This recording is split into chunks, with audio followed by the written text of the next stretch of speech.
In the early weeks of February, the coastal community of Daytona Beach, Florida truly becomes the world center of racing. Speed Weeks, as it is known, begins now. As racing representatives, the elite from some 20 countries come ashore to take on America's best in one of the world's truly great sports car racing classics. Hi everybody, and welcome to Speed Vision's live coverage of the 40th anniversary Rolex 24 at Daytona.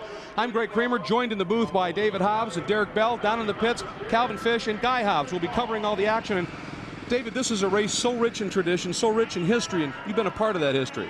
Well, Greg, I was fortunate enough, or old enough, whichever way you look at it, to be here 40 years ago for the first running of what was then the Daytona 3-hour, and a tremendous variety of drivers. Bill France Sr. got 50 cars here, which was a terrific lineup for the very first race. Some great drivers: Sterling Moss from England, Jimmy Clark from England, who was about to be one of the greatest drivers of all time. From American road racing, you had Phil Hill, you had Dan Gurney, you had Walt Hangsgren, you had a whole plethora of them, and of course from NASCAR, you of course had Fireball Roberts, Joe Weatherly. Yeah.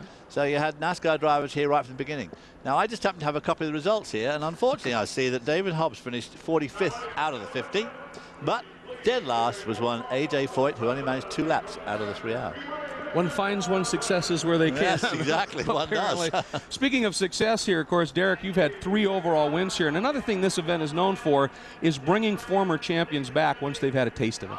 Well, you know, there's 2 big 24-hour races in the year. One's the Le Mans 24-hour, the other's Daytona 24-hour. And when you always want to win it. When you've won the Daytona 24-hour, you want to win it twice and more times. And that's really very important. You've got Hurley Hayward here, who's actually won the race 5 times. Loads of them have won it twice and 3 times. Very important to get on that little list of very special drivers that have won it numerous times. As a matter of fact, 14 previous winners back this year to give it another try. Now, of course, being Daytona Beach and Daytona International Speedway, that means NASCAR country, and there's a very strong representative, as always, from that community here to try their hand at things. You've got Tony Stewart, Derek Cope, who actually was a class winner here in '91, the year after he won the 500. Robbie Gordon, a slew of class wins here. Kyle Petty, his 3rd start here. Wally Dallenbach, a great road racer as well. And Kevin Harvick, who absolutely shone in qualifying. And we'll talk about that just a little bit more. But one of the things that we've seen this year as well is, perhaps more than any in recent memory, this is wide open. Well, of course, the last 2 years, a GTS car has won this race overall. And if you just take the top 8 qualifiers yesterday, there are 7 different types of car and 5 different makes of engine. And they're still only covered by a 2 3/4. So this race, to me, looks to be absolutely wide open.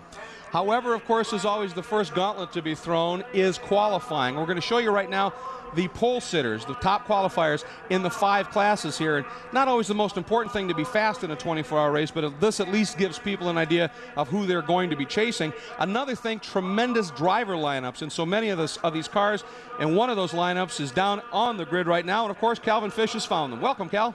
Thanks, Greg. Well, it was 1998 Daytona winner Didier Taze who took the pole in this Dallara Judd, and we're going to break in here. Kevin Durant has given his drivers some last-minute instructions, but Didier, it's been 2 years since we last saw an SRP car really get to the front after 24 hours. You certainly have the speed this weekend. Does this car have the durability? Well, when you get the speed, at least you can, have some cushion underneath your foot, and that's what we hope to have this weekend. I think the equipment compared to the last 2 years, it's better.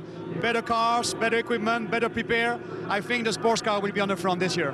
Okay, well, hopefully they can make it to the front at the end of 24 hours. They've got a stellar driver lineup here. Joining Didier will be Freddie Lienhart, Mauro Baldi, he won here in 1998. And who can forget the run that Max Pappas had in 1996? We've got Max here on the grid as well. Max, Daytona certainly brought out the magic in you in 1996. Can you do it again this year? Absolutely. I think we've got a great team. Didier, Mauro, Fred is providing us the tool to do a great job with the Lista car. So I'm very confident and comfortable. Okay, well, good luck the rest of the way. Well, certainly the last 2 years has sprung some surprises with the overall winner. Guy Hobbs, there's potential for that to happen again this year. Yes, Calvin, there certainly is. I am with the pole sitter from the GTS class, Paul Gentilozzi, who will be driving the Jaguar alongside fellow American Scott Pruitt. Paul, you've won this thing before back in 1994. Can you do it in this GTS car? Oh, I think we can. I mean, our goal is to win GTS. If we get lucky enough and the LMP cars have a problem, we could win overall. The car is very fast. Can it endure the 24 hours? We came here for the test, and it's been remarkably durable. Luck is what wins Daytona. We just don't know if we have luck yet. All right. You helped out with a very strong driver lineup with Brian Semo and Scott Pruitt. Scott, you won this race in 1992 in a Jaguar. Can you win it again? Yes, we can. I got to say hi to my family at home. But yes, we can. This is one of those races, if you look at Paul, myself, Brian, Michael, all a lot of experience, Trans Am Championships, won this race before. A lot of it goes into preparation. The Jaguar has been very, very strong, and with a little bit of luck, we can come home in victory circle. All right, Scott Pruitt has 5 wins here at Daytona in this racing classes and overall. They'll be joined by Michael Lauer in the car. Back up to you, Greg. Thanks very much, Guy. Experience plays such a huge role in this event. And, of course, as we kick off the racing season for 2001, we'll be right back here at Daytona.